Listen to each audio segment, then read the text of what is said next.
যাত্রা কଳାକାର ମାନେ ରାତି ଅନିଦ୍ରା ହେଇ ଯେଉଁ କଳା ପ୍ରଦର୍ଶନ କରନ୍ତି ସେଟା ଗୋଟେ ଉଲ୍ଲେଖନୀୟ, ଯେ ସମସ୍ତଙ୍କ ଦ୍ୱାରା ହେଇପାରିବନି।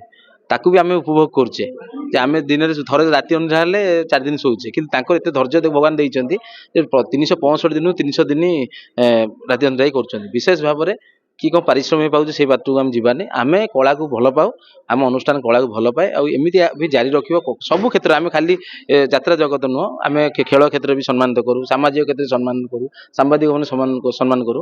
ବିଶେଷ ଭାବରେ ଆଜିର ଦିନରେ ଆମେ ଆମ ବାର୍ଷିକ ଉତ୍ସବରେ ଆମେ କଳାକାରମାନଙ୍କୁ ସମ୍ମାନିତ କରି ଆମେ ନିଜକୁ ଗର୍ବ ଅନୁଭୂତି। ଆମର ସର୍ବମତେ ଆପଣଙ୍କୁ ଧନ୍ୟବାଦ ଦେବି, ଆପଣମାନଙ୍କୁ ବହୁତ ବହୁମୂଲ୍ୟ ସମୟ ଦେଇକି ଆମର ଏଇ କାର୍ଯ୍ୟକ୍ରମରେ ଯୋଗ ଦେଇଥିବାରୁ। ମୁଁ ତୁଷାର ଚାରିଟେବଲ୍ ଟ୍ରଷ୍ଟର ସମ୍ପାଦକ ବିବେକାନନ୍ଦ ବାରିକ।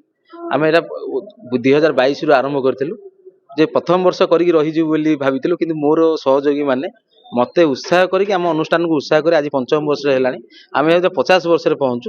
ବିଶେଷ ଭାବରେ ଯାତ୍ରା କଳାକାର ମାନେ ରାତି ଅନିଦ୍ରା ହେଇ ଯେଉଁ କଳା ପ୍ରଦର୍ଶନ କରନ୍ତି ସେଟା ଗୋଟେ ଉଲ୍ଲେଖନୀୟ, ଯେ ସମସ୍ତଙ୍କ ଦ୍ୱାରା ହେଇପାରିବନି। ତାକୁ ବି ଆମେ ଉପଭୋଗ କରୁଛେ, ଯେ ଆମେ ଦିନରେ ଥରେ ରାତି ଅନିଦ୍ରା ହେଲେ 4 ଦିନ ଶୋଉଛେ, କିନ୍ତୁ ତାଙ୍କର ଏତେ ଧୈର୍ଯ୍ୟ ଭଗବାନ ଦେଇଛନ୍ତି ଯେ 365 ଦିନରୁ 300 ଦିନ ରାତି ଅନିଦ୍ରା ହେଇ କରୁଛନ୍ତି। ବିଶେଷ ଭାବରେ କି କ'ଣ ପାରିଶ୍ରମିକ ପାଉଛି ସେଇ ବାଟକୁ ଆମେ ଯିବାନି। ଆମେ କଳାକୁ ଭଲ ପାଉ, ଆମ ଅନୁଷ୍ଠାନ କଳାକୁ ଭଲ ପାଏ, ଆଉ ଏମିତି ବି ଜାରି ରଖିବ ସବୁ କ୍ଷେତ୍ରରେ। ଆମେ ଖାଲି ଯାତ୍ରା ଜଗତ ନୁହଁ, ଆମେ ଖେଳ କ୍ଷେତ୍ରରେ ବି ସମ୍ମାନିତ କରୁ, ସାମାଜିକ କ୍ଷେତ୍ରରେ ସମ୍ମାନ କରୁ, ସାମ୍ବାଦିକ ମାନେ ସମ୍ମାନ କରୁ। ବିଶେଷ ଭାବରେ ଆଜିର ଦିନରେ ଆମେ ଆମ ବାର୍ଷିକ ଉତ୍ସବରେ ଆମେ କଳାକାରମାନଙ୍କୁ ସମ୍ମାନିତ କରି ଆମେ ନିଜକୁ ଗର୍ବ ଅନୁଭୂତି କରୁ।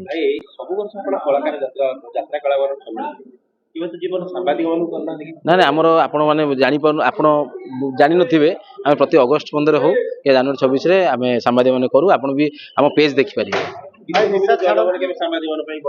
ଆମେ ସାମ୍ବାଦିକ ପାଇଁ ଆମର ଦୁର୍ଭାଗ୍ୟ, ଆମେ କରିପାରୁନୁ।